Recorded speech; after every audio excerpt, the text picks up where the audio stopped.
البدع والأهواء، أهل البدع العقائدية وأهل البدع السياسية.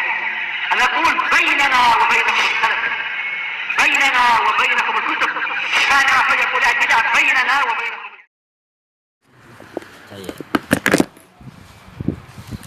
Bismillahirrahmanirrahim.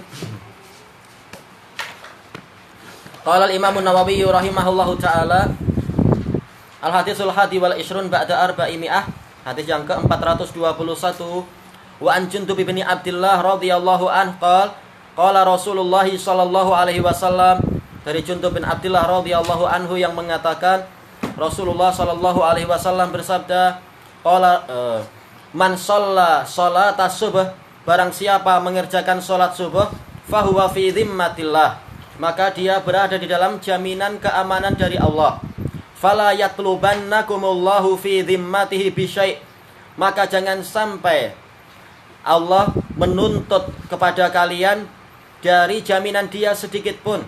Fa innahu man yatlubuhu min dhimmatihi bisyai' yudrikuhu, karena barang siapa Allah menuntut dia dari jaminan dia sedikit pun, man ini kembali ke orang yang dolim. Yatlubhu ini fa'ilnya bukan kembali ke man, fa'ilnya kembali kepada Allah, hunya yang kembali ke man, yaitu barang siapa dia itu dituntut oleh Allah karena suatu jaminan Allah yang dia ganggu tadi sedikit saja, yudrikhu, Allah pasti akan menangkap dia. Summa yakubbuhu ala wajhihi fi nari jahannam, kemudian Allah akan menelungkupkan dia, yaitu memasukkan dia melalui wajahnya lebih dulu ke dalam neraka jahanam. Rawahu Muslim. Baik. Kita lihat di sini Rasulullah Shallallahu alaihi wasallam sangat menekankan dan menggalakkan masalah salat subuh, walaupun semuanya adalah wajib. Salat 5 waktu itu wajib dan fardu ain. Tetapi apa? Masing-masing salat ada keutamaannya. Nah, sekarang yang dibahas adalah masalah salat subuhnya itu. Yang mana sholat subuh ini betul-betul sholat yang sebagaimana disabdakan oleh Rasulullah SAW, asqalu sholatin alal munafiqin sholatul fajri wa sholatul isya. Sholat yang paling berat bagi munafikun adalah sholat fajar, yaitu sholat subuh dan sholat isya. Kenapa ini berat? Kalau sholat isya beratnya adalah apa? Karena dia di malam hari dan gelap di waktu itu, dan boleh jadi orang ingin santai-santai setelah sepanjang hari itu dia beraktivitas. Maka hanya orang yang beriman yang mampu mengerjakan ini. Nah, orang munafikun merasa berat itu. Padahal Rasulullah mengatakan, walau alimu ma fihima minal fadilah la atauhuma walau habwa. Seandainya para munafikun tahu keutamaan yang telah Allah siapkan di dalam 2 sholat itu, niscaya mereka akan mendatanginya walaupun apa? Dengan cara merangkak. Coba kalau ada pengumuman, barang siapa datang sholat isya maka dia mendapatkan 1 ringgit. 1 ringgit aja orang akan datang tuh. Masjid akan penuh. Apalagi kalau apa? 1 kereta BMW. Sementara apa? Untuk sholat pahalanya lebih besar daripada dunia seisinya. Itu baru sholat qobliyah subuh. Bagaimana sholat wajibnya itu sendiri. Cuma apa? Munafikun mereka tidak percaya pada akhirat, sehingga mereka malas-malasan itu. Baik, itu untuk sholat isya'nya. Adapun untuk sholat, mereka juga tidak akan dilihat oleh orang lain. Kalau mereka nggak nampak, orang nggak akan tahu pada waktu itu karena gelap. Adapun untuk sholat subuh karena apa? Baru saja masih tidur nyenyak, masih enak di bawah selimut yang nggak tahu, selimut yang tebal di dalam dekapan istri yang cantik. Jelas malas untuk apa? Datang ke masjid sejuk-sejuk lagi. Memang ini adalah ujian keimanan. Hanya saja orang yang mampu mengerjakan itu imanan wahtisaba, didasari oleh keimanan dan mencari pahala Allah, maka Allah telah menyiapkan fasilitas yang besar ini. Di antaranya apa? Yaitu dia dijamin oleh Allah Ta'ala. Fahuwa fi dhimmatillah. Dhimmah itu dari dhamma artinya adalah ahida, yaitu ada perjanjian. Orang ini masuk dalam area perjanjian dari Allah Ta'ala. Janji untuk apa? Dilindungi dan dicukupi. Bukan berarti maksudnya dia maksum dan dijamin tidak akan celaka. Celaka dalam artian didolimi oleh orang lain. Tapi maksudnya adalah apa? Allah akan membalaskan kalau dia sampai didolimi oleh orang lain. Tayyib. Bukan hanya ini menghapus dosa dia, tapi apa? Bahkan Allah akan membalaskan atas orang yang mendolimi itu. Fala yatlubannakumullahu fi dhimmatih. Maka jangan sampai Allah menuntut kalian di dalam jaminan dia. Ini menunjukkan bahwasanya yaitu menunjukkan tentang kemuliaan dan keagungan orang yang mengerjakan sholat subuh. Semakin orang itu menyelisihi hawa nafsunya, yang mana hawa nafsu kata Sufyan Ats-Tsauri di dalam riwayat Abu Nu'aim Al-Asbahani dalam Al-Hilyah, al-hawa ani yahwi bi sahibi ilan nar, yaitu menyebabkan pelakunya terhempas jatuh ke dalam neraka. Maka ketika orang ini menyelisihi hawa nafsunya, memilih memenuhi panggilan Allah Ta'ala, datang ke masjid untuk sholat jamaah, maka dia semakin tinggi derajatnya, semakin mulia di sisi Allah, sampai apa? Masuk di dalam area jaminan Allah Ta'ala. Baik, maka orang yang sangat mulia ini jangan kita ganggu. Dan inilah yang diinginkan oleh Imam Nawawi di sini. Masuk dalam bab peringatan jangan sampai kita mengganggu orang-orang soleh.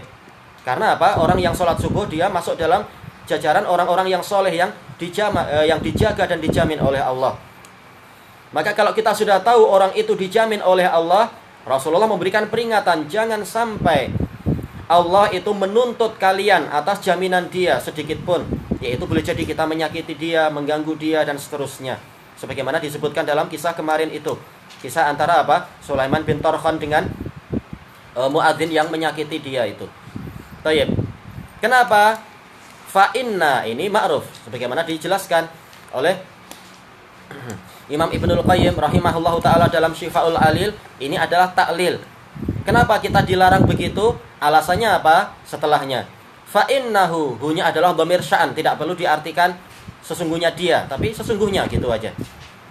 Barang siapa dituntut oleh Allah dari jaminan dia sedikit saja, yudrikhu, pasti Allah akan menangkap dia. Kalau yang menuntut orang lain, mungkin apa? Dia mampu untuk lari ke puncak gunung, atau lari ke perut-perut lembah, atau lari ke dasar jurang, atau lari ke luar negeri, atau seperti yang terjadi di Indonesia, dia operasi plastik, orang nggak tahu, oh mana yang kita cari, seperti lenyap di telan bumi, padahal dia operasi plastik. Tapi apa? Kalau yang menuntut adalah Allah, ya Allah sudah tahu mana nyawa orang ini. Nggak mungkin dia lari. Nyawa nggak mungkin dikasih operasi plastik. Summa yakubbuhu ala wajhi fi nari jahannam. Lalu kalau Allah sudah menangkap dia, maka Allah akan menjerumuskan wajah dia ke dalam neraka jahannam. Ini adalah al-jaza' min jinsil amal, balasan sesuai dengan jenis amalan. Manakala dia tidak menghormati jaminan Allah, maka anggota badan yang paling dia hormati pun justru apa? Dimasukkan pertama kali ke dalam neraka jahannam. Dan ini menunjukkan kerasnya siksaan dia. Kenapa? Syaraf-syaraf yang di wajah kita ini termasuk syaraf yang paling sensitif. Maka apa? Na'udzubillah, kalau itu yang lebih dulu masuk ke dalam neraka. Kalau langsung mati, mungkin kita istirahat. Sementara kita nggak mati di dalam neraka itu. Kecuali yang Allah Ta'ala inginkan untuk dia mendapatkan syafaat suatu saat nanti. Disiksa sekian waktu, kemudian dimatikan dulu. Tayyib. Cuma secara umum adalah apa? Tidak mati di dalam neraka jahannam. Tayyib.